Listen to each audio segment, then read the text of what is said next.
I remember when I first started taking all the coronavirus talk seriously. I had a conference on in Melbourne, which meant an overnight stay and a trip on the train. COVID-19 was in the media more and more, and the things that really struck me were the graphics that were being used, outbreak maps, like this one, explaining how contagious and how deadly the virus has been in the countries that it has affected overseas. I remember sitting on the train while I read about a story about how bad COVID was in Italy. I was sitting in one of those seats reserved for pregnant women and disabled people. The train was packed, and I looked around and I thought to myself, if anyone in this train has this virus, everyone in this train will catch it. At this time, my partner had broken her ankle.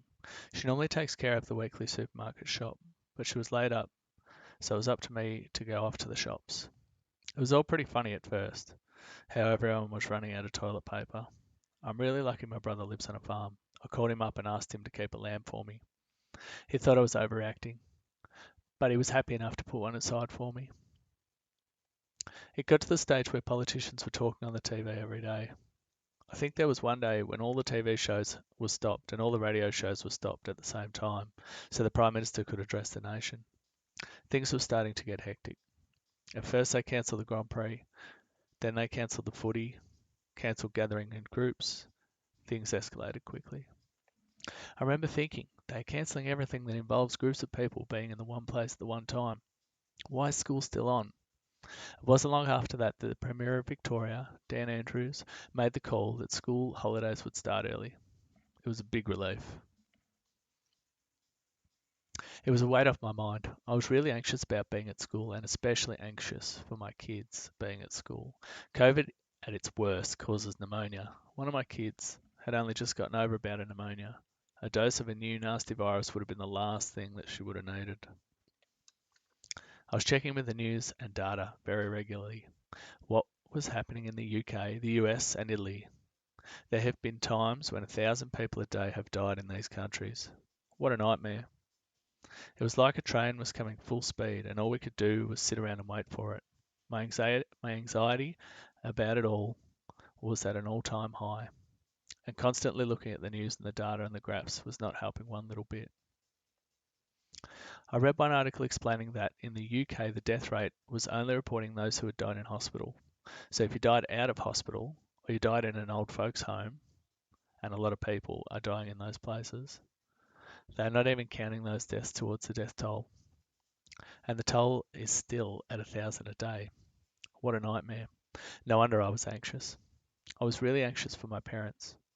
It took a few calls from me and all my brothers and sisters to convince them that things needed to be taken seriously. Luckily, they are staying home now. Mostly, anyway. I did end up getting my lamb from my brother, and my freezer is chock full of tasty lamb. And frozen chips, pizza, dim sims, party pies, sausage rolls, mince. I've never eaten so well or eaten so much in my life. I hope school doesn't go back too soon. I need to lose a few kilos before we do. I still do the weekly shop. My partner still can't drive with a broken ankle, so I take care of it. I've been doing a weekly supply run for my parents too, so they can avoid the crowd. I normally stay over for a beer when I visit, but I don't go inside. We have it out the back and we keep our distance.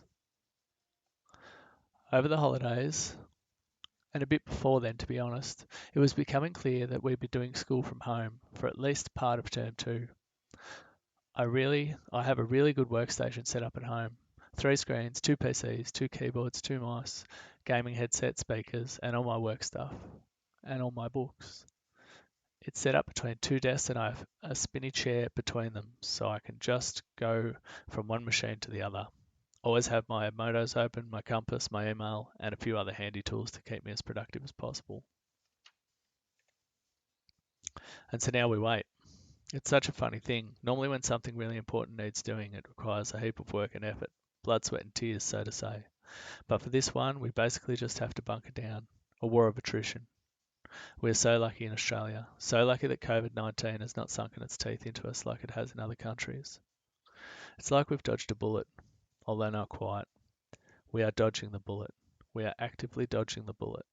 By being smart, keeping our distance, understanding that this virus is indiscriminate and sneaky, that you could have it and not even know, but you could still give it to all the vulnerable people in your life and potentially kill them. Crikey, what a nightmare this virus is. We've got to keep it up. Got to stay ahead of the curve. Italy got it wrong. The UK got it wrong. America has got it wrong, and I worry they'll get it a lot wronger before it's all said and done. This virus doesn't care who you are or who you vote for. It's a cat, and we've got it in the bag. But once that cat gets out of the bag, there will be no putting it back in. So I'll do the right thing. I'll keep my family home, and I'll wear gloves when I go out. I'll watch Netflix and grow fat on the lamb cold in my freezer. It could be worse. It could be a lot worse.